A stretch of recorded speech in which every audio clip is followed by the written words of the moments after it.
Hey, my name is Mark Elisha. I've been coming to NeuroMoves for 7 years now, and I have MS. So I was diagnosed with MS in 2013. I was 24 years old. I lived in Dubai at the time. I was working in the chemicals industry. I was trained as a chemical engineer, and I was diagnosed with relapsing remitting MS. So at the time, I just randomly woke up with tingling in my fingers, and I was off to the races of trying to figure out where that came from.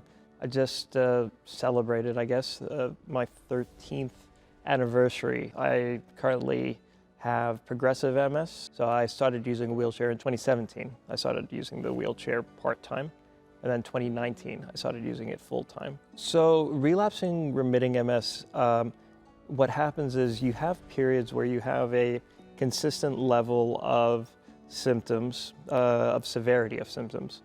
And then suddenly one day you'll wake up with sort of new symptoms and more intense, intense activity of your existing symptoms. And then that state will sort of exist for a while, and then you'll sort of come back down to a new normal, which is in between that new, really amped up version and what you had before. And then you'll continue sort of at that base for a while. The sclerosis is an actual scar on your brain. With progressive MS, you no longer have those incidents of extreme changes in your condition. You just have a sort of a continual increase in level of disability. I was young, I was 24. I didn't know a lot about the disease. I'd only heard of one other person with it, and that was a fictional character in The West Wing. And in The West Wing, the president has MS, and he does his utmost to make sure no one ever finds out that he has MS. The way I interpreted it was gonna get worse no matter what I tried to do about it. So why should I kind of care? I'll just keep doing what I'm doing. It wasn't a sort of wake-up call for me. It was more of you get MS through no real fault of your own. No one knows where it comes from. So I was really pretty distraught, I'd say, for a couple of years. And it took me a long time to really accept that I couldn't really do anything about it. Maybe just I need to live a better life in spite of MS rather than trying to fight against it. It took a long time. It took a long time to change my mindset. I think at first I didn't know many people with MS, which made a big difference. And I was trying to hide it. Like, I come from a culture that I felt like you don't talk about this sort of thing. You don't talk about disability. You don't talk about chronic illness in a healthy way anyway. And you almost hide diagnoses. Yeah, NeuroMoves, I started coming here in 2019 for the first time. I use a device called a standing frame that helps me get up on my feet to maintain as much strength as I can in my legs. There's other benefits to it as well. There's cardiovascular benefits. There's potential benefits of like neuroplasticity, which is sort of building new nerve connections in my brain and all this. And then the FES, the functional electric stimulation, sort of same idea, just a different method. And I also come in for group gym. The benefits are measurable, for one, like you can actually see the progress and I can feel it internally. None of this would have been possible without my NDIS plan. So before that, I did very limited gym work because I didn't have the funding to go to specialized therapists. I do a lot in the community that wouldn't be possible without the work that I do with NeuroMoves, and the NDIS is it's indispensable. Without it, there's no way any of this is possible.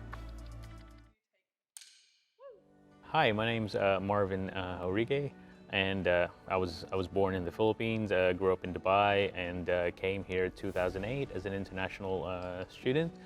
After I got my citizenship, I got into disability work full-time. We've pretty much met through a disability app. Started in 2022.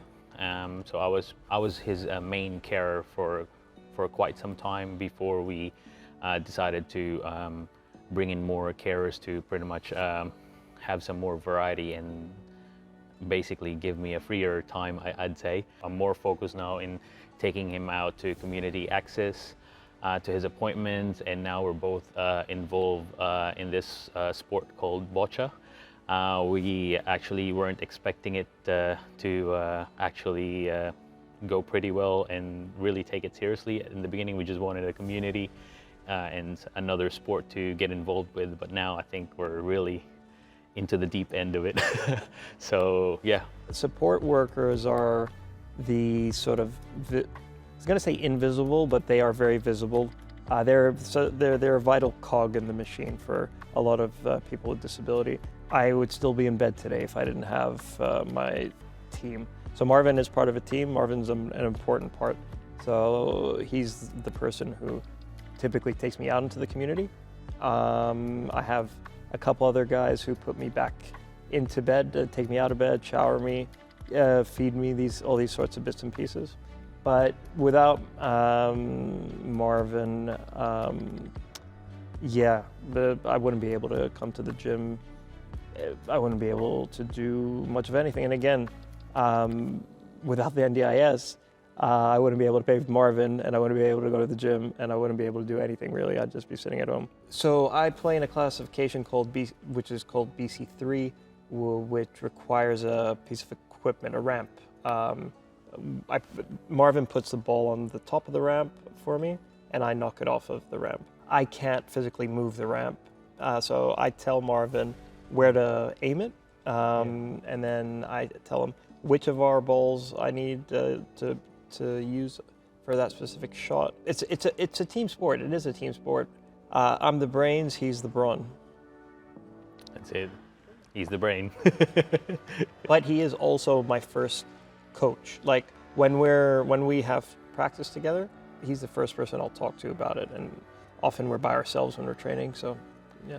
But to elaborate more on that brain side, though, is he does all the mathematical calculations because it's quite intense. Like you have to figure out where you want to hit your opponent's balls. It's all about angles, and if you don't line everything out just right, not only are you not going to win points, you're going to give your opponent points.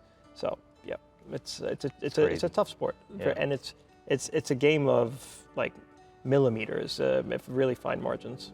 So as we've got Marvin here, is there anything that you want to say to him that you maybe not said before, or anything you want to share?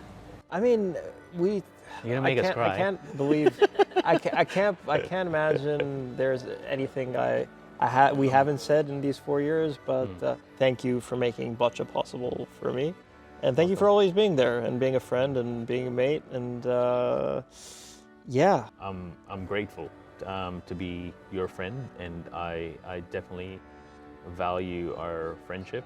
I could only imagine how frustrating it would be, and for me, it's all I could give as well is just to be understanding as well when it's normal to have good days and bad days. I appreciate you for who you are, and making it possible to for both of us to work